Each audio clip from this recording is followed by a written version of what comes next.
కామేశబద్ధ మాంగళ్య సూత్రశోభిత కంధర. మళ్ళీ సమయాచారం చూసారు ఎంత చక్కగా భావన చేస్తున్నారు. అమ్మవారి కంఠాన్ని చూడగానే ఆ పాతివ్రత్యమూర్తి ఒక్కసారి స్ఫురణలోకి వచ్చింది. అది శివుడు కట్టిన మంగళసూత్రం ప్రకాశిస్తోందట. ఎంత గొప్ప భావం. వెంటనే పెళ్ళంతా గుర్తు రావాలండి.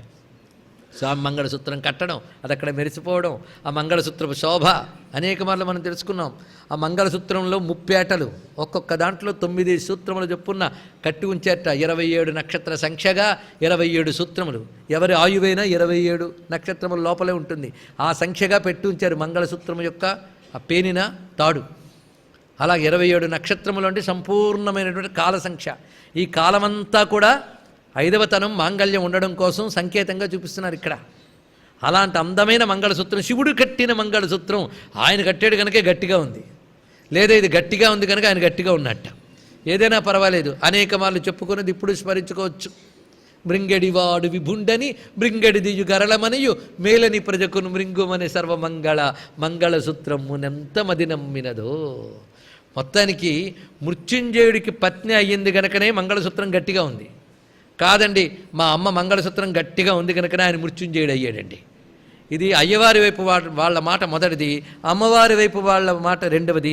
మీరేమంటారు అడిగితే రెండూ నిజమంటాం, ఎందుకంటే ఇద్దరు వాళ్ళం కనుక. అందుకు మృత్యుంజయుని పత్ని ఆదిశివాసిని, ఆమె మంగళసూత్రాన్ని ధ్యానిస్తే అందరికీ మంగళమే. ఇందులో సౌమాంగళ్య మంత్ర బీజాక్షములు కూడా దాగి ఉన్నాయి. ఇది రహస్యమైన విశేషం ఇక్కడ. అందుకే ఆ బీజాక్షములు తెలుసుకున్నా తెలుసుకోలేకపోయినా ఈ మంత్రాన్ని మననం చేసుకుంటే పెళ్లి కాని వారికి కూడా చక్కని మంగళసూత్రం లభించి వాళ్ళు ఆ వధూవరులు కలకాలం జీవిస్తారని దీన్ని సంపుటీకరణం చేసి పారాయణ చేయమని చెప్తూ ఉంటారు తెలిసిన వేత్తలు. అందుకు ఇది సువాసినిత్వాన్ని పెంచగలిగేటువంటి అద్భుతమైన మంత్రానికి నమస్కారం. కామేశబద్ధ మాంగళ్య సూత్రశోభిత కంధర. ఇక్కడికి వాగ్భవకూటం పూర్తయిందండి. సంపూర్ణ జ్ఞానకూటం పూర్తి చేసుకున్నాం. ఇప్పుడు కనకాంగద కేయూర కమనీయ భుజాన్విత రత్నగ్రైవేయ చింతాకలోలముక్త ఫలాన్విత కామేశ్వర ప్రేమరత్నమణి ప్రతిపనస్తని.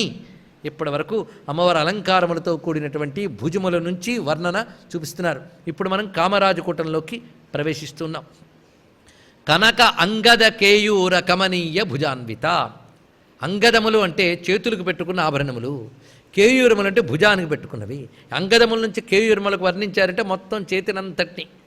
అయ్యా ఇంకా వివరణ కావాలంటే చతుర్బాహు సంవిత తర్వాత వచ్చిన నామములన్నీ సరిపోతాయి. ఇక్కడ అలంకారాలు మనం భావన చేసుకుని మళ్ళీ చేతులన్నిటి తెచ్చారు. విశేషంగా ఇక్కడ కనకాంగద కేయూర కమనీయ భుజాన్విత, రమ్యమైనటువంటి భుజములు మొత్తం 4 ప్రకాశిస్తున్నది. ఇక్కడ కనకాంగద కేయూర అన్నప్పుడు అలంకారములని మంత్ర సంకేతములు అని చెప్పుకుంటున్నాం కనుక ఇవన్నీ మంత్రమీములుగా భావించవలసింది. తర్వాత రత్నగ్రైవేయ చింతాక లోలముక్తా ఫలాన్విత. గ్రైవేయం అంటే గ్రీవం అంటే కంఠము, అక్కడి నుంచి వేలాడుతూ ఉన్నటువంటి, అక్కడి నుంచి వేలాడుతూ కిందకు వచ్చాయి.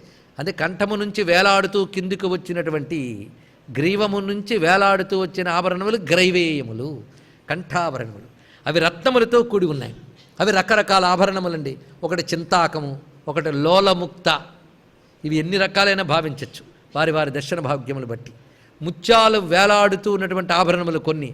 చింతాకము అంటే ఆ సువర్ణముతో చింతాకుల్లా చేసినటువంటి ఆహారం ధరించింది.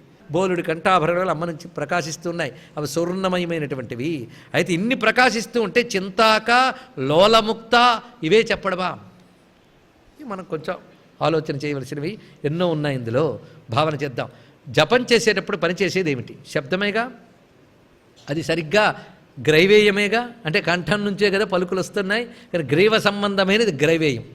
అన్నిటికంటే రత్నం ఏంటయ్యా? మంత్రమే రత్నం. జపం చేసే వాళ్ళకి ఆ మంత్రరత్నం ఎక్కడుంటుంది? కంఠంలోంచి. కనుక రత్నమే గ్రైవేయము. అంటే మంత్రమే రత్నమై అది గ్రైవేయమైంది కనుక మంత్రరత్నాన్ని ప్రతివారు కంఠంలో జపం చేస్తుంటారు. జపం చేయడంతో సరిపోదు, చింతన కూడా చేయాలి. కంఠంలో పలుకుతూ చింతన చేయాలి. ఆ చింతన చేయడం ఎలా చేయాలంటే లోలురై చేయాలండి. అంతేగాని ఇవాళ ఒక మాల చేస్తాను కనుక ఎప్పుడైపోతుందా అని కొందరు చేస్తుంటారు పాపం. అలాంటి జపం కాదు. అందుకే రత్నగ్రైవేయ చింతాక లోల మంత్రాన్ని కంఠమునందు జపిస్తూ చింతన చేస్తూ దాని యందు లోలులై ఉండాలి. ఆసక్తితో చేయాలి. లోలత అంటే ఆసక్తి.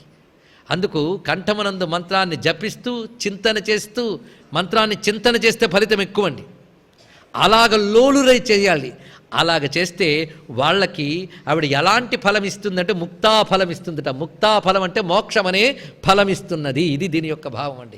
మంత్రాన్ని కంఠమునందు జపం చేస్తూ చింతన చేస్తూ ఆసక్తి కలిగిన వారికి మోక్షమనే ఫలమిచ్చే తల్లి గనక రత్నగ్రేవేయ చింతా లోలురకు ముక్తాఫలమునిచ్చే తల్లి. ఇది మరొక భావం.